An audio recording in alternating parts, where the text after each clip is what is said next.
Warangal urban cooperative bank లో chairman Errabelli Pradeep రావు media సమావేశం నిర్వహించారు. ఈ కార్యక్రమంలో కార్యవర్గ సభ్యులు తదితరులు పాల్గొన్నారు. ఈ సందర్భంగా వారు మాట్లాడుతూ 1995లో ప్రారంభమైంది అన్నారు. వీక్ బ్యాంక్ గా ఉన్న పోటీ చేసి గెలిచి దినదిన అభివృద్ధి చేసి 10 బ్రాంచ్లను ఏర్పాటు చేశామన్నారు. కోఆపరేటివ్ బ్యాంకులు రాజకీయాలకు ప్రోత్సహించలేదన్నారు. ఈ బ్యాంకు 400 కోట్లతో ముందుకు దూసుకుపోతుందన్నారు. రాజకీయాలకు అతీతంగా బ్యాంకును అభివృద్ధి చేస్తున్నామని తెలిపారు. బ్యాంకుతో రాజకీయం చేయకండన్నారు. 6 సార్లు గెలిచామని తెలిపారు. వ్యాపారులను ఇబ్బందులకు గురి చేస్తే సహించేది లేదని అన్నారు. రాష్ట్ర వ్యాప్తంగా బ్యాంకు సేవలను విస్తరిస్తారని తెలిపారు. ఓడిపోయిన వాళ్ల సహకారం తీసుకుని ముందుకు పోతామని, 5 సంవత్సరాలలో రాష్ట్ర వ్యాప్తంగా బ్యాంకు శాఖలను విస్తరిస్తామని, మహిళలకు కూడా రుణం అందిస్తామని తెలిపారు. వరంగల్ అర్బన్ కోఆపరేటివ్ బ్యాంకు 1995లో స్టార్ట్ అయ్యి ఒక టర్ము భూపతి కృష్ణమూర్తి గారి నాయకత్వంలో బ్యాంకు పనిచేస్తున్న సిల్సిలాల ఇదొక వీక్ బ్యాంకుగా వచ్చి కోఆపరేటివ్లు వాళ్ళను పక్కకు దొరికించి ఉన్న టైంలో 6 నెలల తర్వాత ఎలక్షన్ పెట్టడం జరిగింది. ఆ టైంలో 2000 సంవత్సరంలో మేము పోటీ చేసి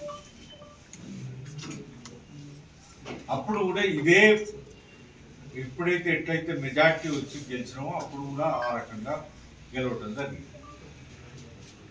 సుమారు 5 కోట్ల చిల్లరగా ఉన్న బ్యాంకు వీక్ స్టేటస్గా ఉన్న బ్యాంకు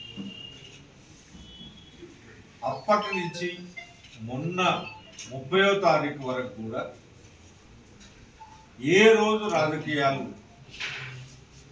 ఇలా రాలే. నేను వ్యక్తిగత పార్టీ రాజకీయాలలో ఉన్నా ఆ వీక్ స్టేటస్ తీసేయించి మా పాలకవర్గం దినదిన అభివృద్ధి చెందుతూ ఒక్క శాఖ నుంచి 10 శాఖలు చేసి వీక్ స్టేటస్ తీసేయించుకొని ఒక మంచి తెలంగాణలో ఒక మంచి కోఆపరేటివ్ బ్యాంకుగా దీన్ని తీర్చిదిద్దుతుంది. రాజకీయాలకు అతీతంగా నేను ఒకసారి ప్రజారాజ్యం పార్టీ నుంచి పోటీ చేసిన అప్పుడు నేను పోటీ చేసిన వ్యక్తి గెలిచి మంత్రి అయినా ఎన్నడూ రాజకీయాలు ఈ బ్యాంకుల నేను కానీ మా ప్రత్యర్థులు కానీ ఏ రోజు కూడా కోఆపరేటివ్ బ్యాంకులో రాజకీయాలు ఎంటర్ చేయలే. ఒక బ్యాంకుగా దృష్టిలో పెట్టుకొని కోఆపరేటివ్ బ్యాంక్ అయినా చిన్న పెద్ద అందరినీ కాపాడుకుంటూ సుమారు 400 కోట్ల టర్నోవర్తోని ఇప్పుడు 10 శాఖలతోని ఏటీఎంలు కానీ ఫోన్పేస్ కానీ కమర్షియల్ బ్యాంకు ధీటుగా తీసుకొచ్చిన విషయం మీ అందరికీ తెలుసు. అయితే 30వ తారీఖు జరగాల్సిన ఎలక్షన్ కోఆపరేటివ్కు మేము సిస్టమేటిక్గా పంపిన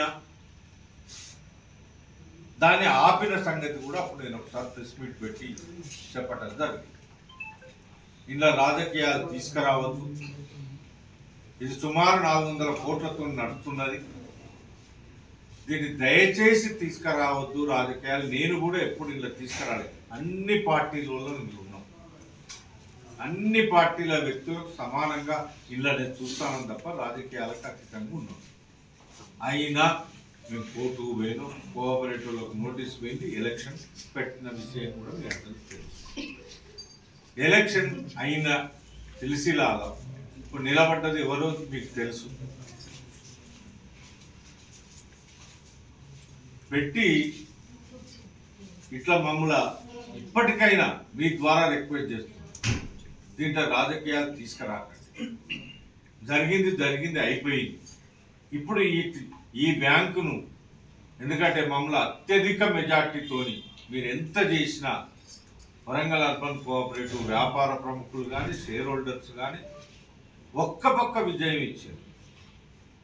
అంటే మా మీద అంత విశ్వాసంతో ఇది 6వసారి మళ్ళా మా పాలకవర్గం దయచేసి మీ ద్వారా రిక్వెస్ట్ చేస్తున్నాను, దీంట్లో రాజకీయాలు తీసుకురావాలి. మీరు తీసుకొస్తే నిలబెట్టండి. ఇప్పటికైనా వాళ్ళు బుద్ధి గ్రహించి ప్రజలను ఎక్కడ వ్యాపార ప్రముఖులను కానీ చిన్నోళ్ళను పెద్దోళ్ళను ఇబ్బంది పెట్టొద్దని మీ ద్వారా రిక్వెస్ట్ చేస్తూ రాబోయే 5 సంవత్సరాలు వరంగల్ అర్బన్ కోఆపరేటివ్ బ్యాంకు, ఎందుకంటే మేము కూడా ఒళ్ళు దగ్గర పెట్టుకొని పనిచేయాల్సింది ఇప్పటి ఎక్కువ, ఎందుకంటే ఇంత పెద్ద ఎత్తున అంత పెద్ద మనుషులు ఒకటైనా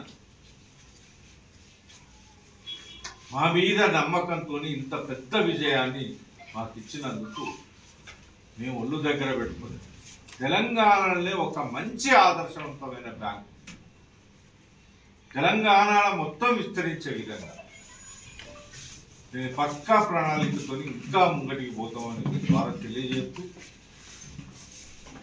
మేము ఎప్పుడు ఈ బ్యాంకుల రాజకీయాలు చేయం, మీరు కూడా చేయకండి, చేసే అవమానాల పాలు కాకండి. వాళ్ళెవరో మీకు తెలుసు, నేనెవరో మీకు తెలుసు. ఇప్పటికైనా బ్యాంకును ఒక మంచి బ్యాంక్, ఎందుకంటే మన వరంగల్కే పేరు వస్తుంది, దాన్ని తీర్చడానికి మీ వంతు సహాయ సహకారాలు కూడా చేయాలని, ఇప్పుడు ఓడిపోయిన వాళ్ళ సహకారం కూడా మీరు తీసుకొని దీన్ని ముందుకు పోయడానికి మేము తల వంచి పనిచేస్తామని మీ ద్వారా రిక్వెస్ట్ చేస్తాం.